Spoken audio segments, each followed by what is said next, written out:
باريس سان جيرمان يتعاقد مع نجم مغربي من بلجيكا. سيتعاقد باريس سان جيرمان مع لاعب مغربي واعد يدعى إليان مهند 20 عاما، وهو لاعب مهاجم وقد أبهر فريق العاصمة الفرنسية منذ فترة. وسينضم إليان مهند القادم من نادي الدنزي البلجيكي رسميا إلى باريس سان جيرمان بعد أشهر من الاختبارات الناجحة. وأكدت تقارير إعلامية فرنسية أن الاتفاق قد أبرم بشكل نهائي بين اللاعب وممثليه وإدارة النادي الباريسي، ومن المتوقع أن يتم التوقيع في الأيام قليلة القادمة.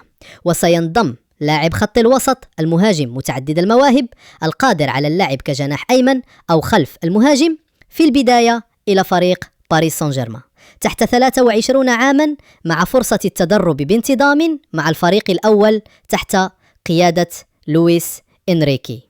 ويأتي هذا التعاقد ضمن استراتيجية باريس سان جيرمان لاستقطاب المواهب الشابة الواعدة.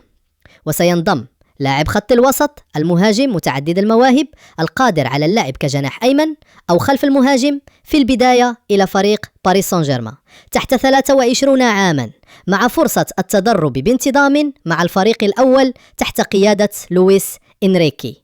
ويأتي هذا التعاقد ضمن استراتيجية باريس سان جيرمان لاستقطاب المواهب الشابة